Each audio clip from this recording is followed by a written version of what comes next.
Dans cette vidéo, vous allez apprendre les 7 piliers pour rendre votre page de vente rentable. On va voir comment faire un bon entourage de page de vente, comment faire la bonne section héros, la section au-dessus de votre page de vente, privilégier la clarté sur votre page de vente, pourquoi garder un objectif, comment matérialiser l'achat, donner confiance à votre audience et répondre à deux questions, quoi et pour qui. Plus un petit bonus à la fin de la vidéo. Mais d'abord, qui je suis? Pourquoi est-ce que vous devez m'écouter? Mon nom c'est Noam Dia, j'ai plus de 3000 lecteurs sur LinkedIn, j'ai créé les pages de vente des meilleurs influenceurs sur LinkedIn, avec Amandine Barthes avec 80 000 abonnés, Augustin Tonnel, plus de 12 000 abonnés, etc. J'ai pu générer plus de 400 000 euros pour mes clients les 2 années qui suivent. J'ai pu aider Amazon, Harley et Danone directement ou indirectement. Et j'ai réalisé plus de 10 000 euros grâce à mes techniques les 2 derniers mois. Donc, point numéro 1, sur votre page de vente, il vous faut un bon entourage. Une offre irrésistible, un marketing magnétique et des preuves sociales en béton. Pourquoi ça? Les preuves sociales, je pense que vous pouvez vous en douter. Vous savez que si vous vendez de la merde, personne n'achètera. Si vous vendez quelque chose de fort, quelque chose qui est indispensable pour la personne, peu importe votre marketing, la personne achètera. Par contre, si vous voulez que beaucoup de gens achètent, il vous faut du marketing, vous faire connaître. Le marketing magnétique, pour amener des gens sur votre page de vente, vous avez deux choix. Le contenu et la publicité. Le contenu, c'est moins rapide, mais c'est gratuit, et ça a une courbe exponentielle, c'est-à-dire que plus le temps avance, plus ça grandit. Et la publicité, c'est rapide, mais par contre c'est payant, et ça a une croissance linéaire. Donc, plus vous mettez d'argent, plus vous avez de résultats, en gros. Et aussi, preuve sociale en béton sur votre page de vente, ça c'est pour donner confiance. Donc certes, vous avez beaucoup de gens sur votre page, certes, vous avez une offre incroyable, mais si vous ne montrez pas que votre offre marche, que vous délivrez les résultats promis, vous irez nulle part. Deuxième, une bonne section héros. La section héros, c'est la première partie qu'on voit quand on atterrit sur une page de vente. Donc ça va être le titre, le sous-titre, l'appel à action, la vidéo, l'image, etc. Donc, une bonne section à héros, elle va capter l'attention, intriguer et faire scroll. Donc, d'abord, elle va nous capter avec un titre accrocheur qui intrigue. Donc, le titre va nous faire penser à la chose. C'est-à-dire, si par exemple on présente une nouvelle méthode miracle, on va penser à, ok, ben c'est quoi du coup que je veux voir, machin truc. Donc d'abord le titre nous a agrippé en étant spécial, accrocheur, et après nous a incité à scroll ou à continuer sur la page pour en apprendre plus. En gros, il nous a capturé. Ensuite, ça va être le sous-titre pour préciser le titre, pour récompenser le lecteur d'être allé chercher plus loin. Donc, on va intriguer avec le titre, mais il faut répondre à cette intrigue, et le sous-titre est fait pour ça. L'appel à action, donc souvent c'est en dessous du titre et du sous-titre, est ultra important.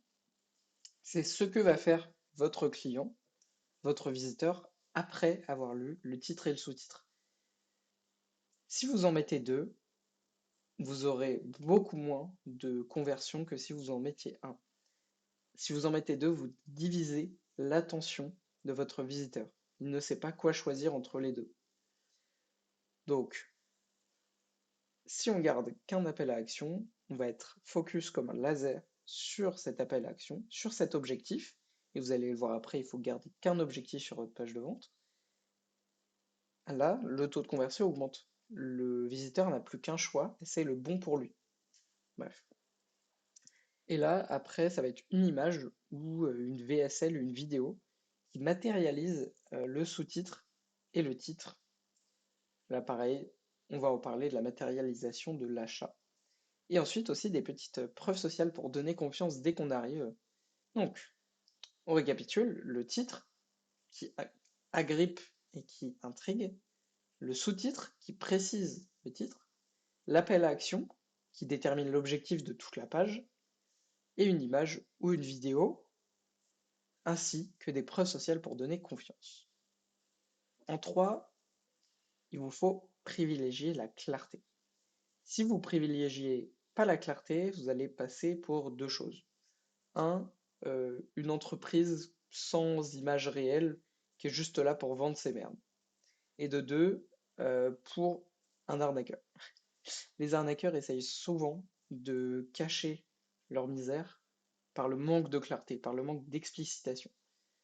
Donc, si vous explicitez et que vous êtes clair, vous avez, vous avez esquivé les deux red flags à ne pas avoir sur sa page.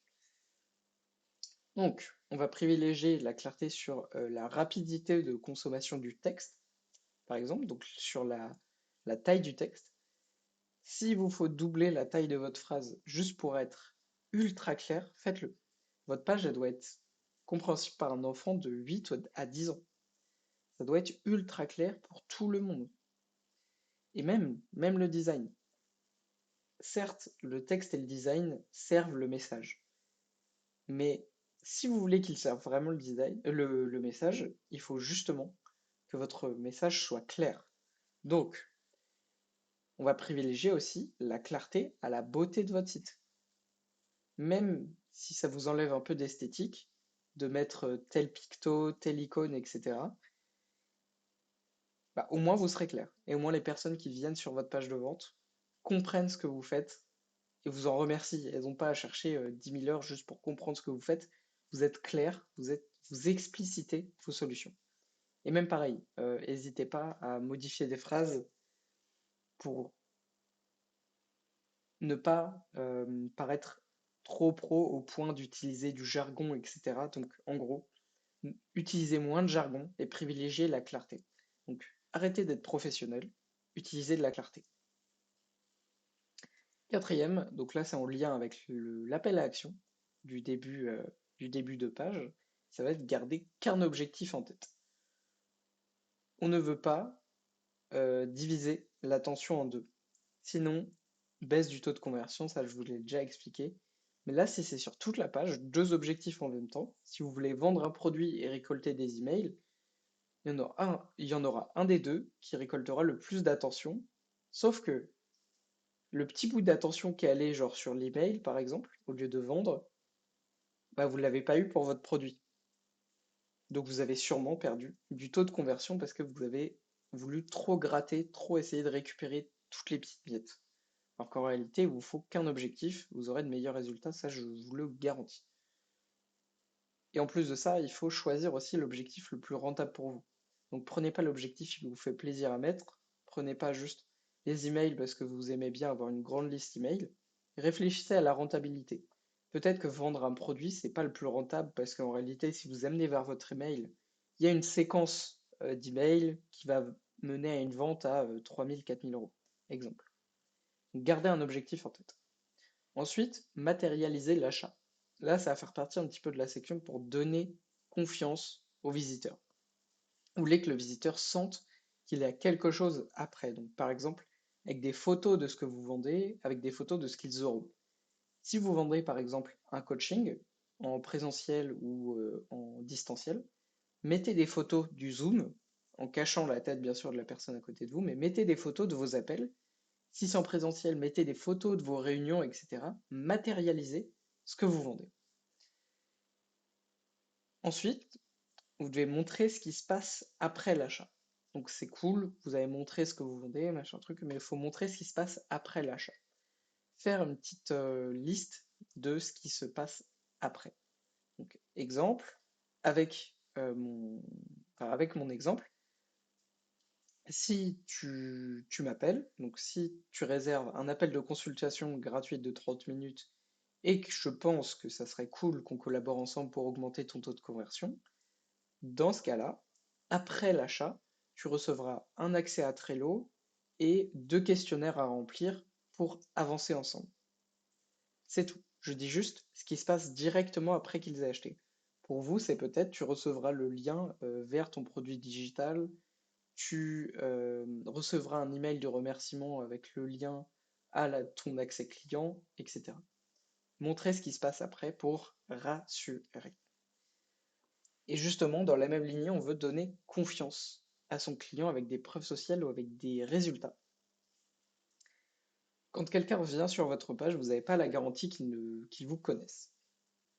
Il faut donc donner confiance. Par deux moyens, montrer les données, montrer vos résultats que vous apportez et montrer la satisfaction client, donc les preuves sociales, que ce soit les logos des entreprises, les avis clients, les têtes de vos clients, etc.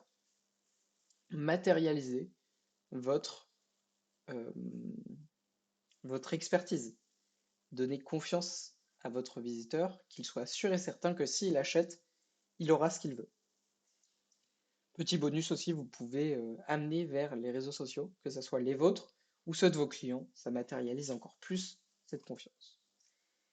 Et ça, pour moi, le point le plus important, il faut répondre à deux questions. Quoi et pour qui? Pour qui est-ce que vous faites la page? Qu'est-ce que vous vendez? Les visiteurs qui viennent sur votre page, ils veulent savoir si c'est pour eux et s'ils peuvent en retirer de la valeur. Sur ma page, du coup, je dirais, je fais des pages de vente pour les infopreneurs et indépendants. C'est tout.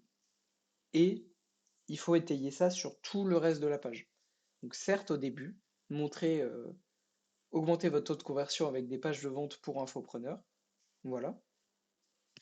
Ensuite, il faut le mettre sur toute la page pour rappeler qu'il y a de la valeur et que c'est pour eux cette valeur.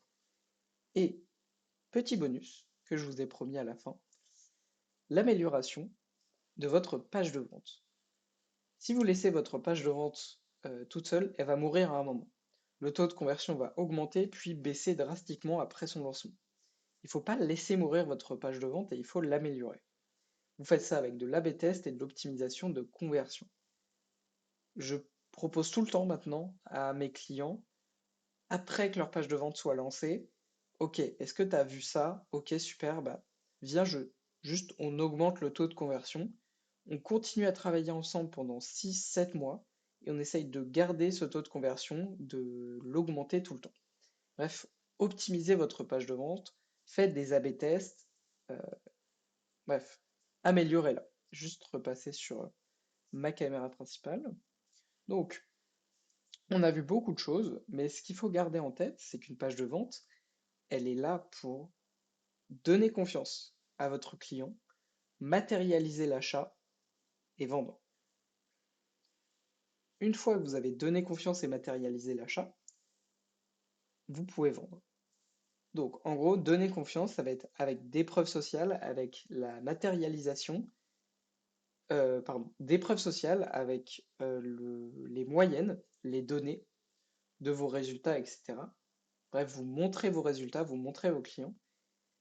La matérialisation, ça va être avec les images, en décrivant ce qui se passe après. Et du coup, l'achat, ça va être avec l'appel à l'action. J'espère que cette vidéo vous aura plu. N'hésitez pas à laisser un commentaire et un like. Et on se revoit pour la prochaine.